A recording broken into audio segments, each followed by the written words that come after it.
धेरै धेरै धन्यवाद बहिनी एनिसा थापालाई, एकदमै राम्रो प्रस्तुति दिएर जानुभएको छ।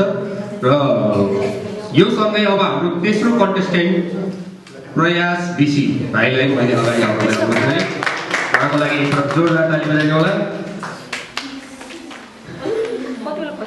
धन्यवाद कार्यक्रम सञ्चालकज्यू, यस सभालाई चेतनात्मक बनाउन बस्नुभएका सभापतिज्यू, निष्पक्ष रूपमा न्यायको तराजु र कापी कलम लिएर मञ्चमा निष्पष्ट हुनुभएका निर्णायक मण्डलज्यू, समयको महत्त्व दर्शाउन बस्नुभएका समय पालकज्यू, सयौं विजयको सपना बोकेर विभिन्न विद्यालयदेखि आउनुभएका मेरा प्रतिस्पर्धी साथीहरूलाई म दिव्य विद्या सदन कक्षा 7 मा पढ्ने छात्र प्रयास बिसीको तर्फबाट न्यानो अभिवादन। सर्वप्रथम त आगामी दिनको निर्वाचन संसदलाई लक्षित बनाउन आयोजना गरिएको पुलिस स्टार लाइब्रेरीले आयोजना गरेको यस कार्यक्रममा सभामुख हुन पाउँदा मेरो मन भूमध्य रेखा चाहिँ फराकिलो र सगरमाथा चाहिँ उच्च भएको छ।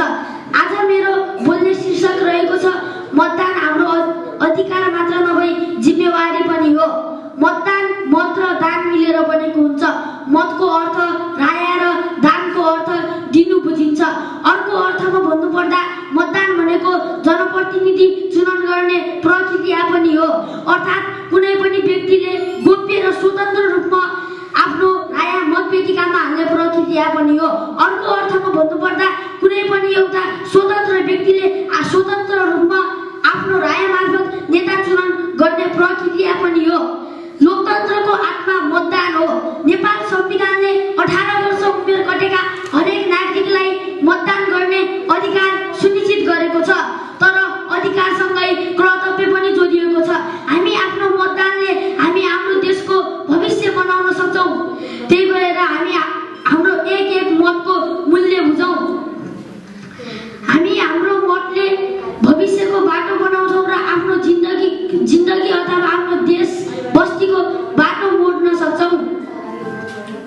हामीले हाम्रो मत सही उम्मेदवारलाई दियौँ भने हाम्रो देशको भविष्य बन्छ।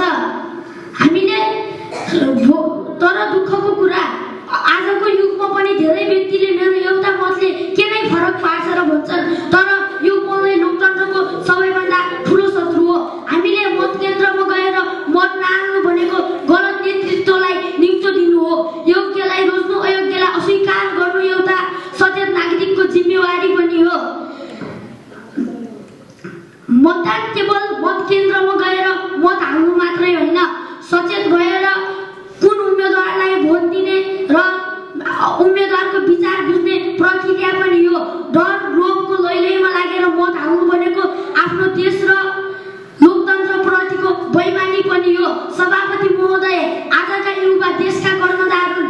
आजका युवाले मतदानप्रति चासो दिएनन् भने भोलि हाम्रो देशको निर्णय अरूले नै गर्छ र हाम्रो देश अँध्यारो हुन्छ।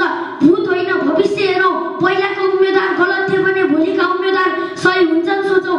अन्तिममा म यो भन्न चाहन्छु कि मतदान नगर्नु अपराध नहुन सक्छ, तर लोकतन्त्रमाथिको ठुलो लापरवाही हो।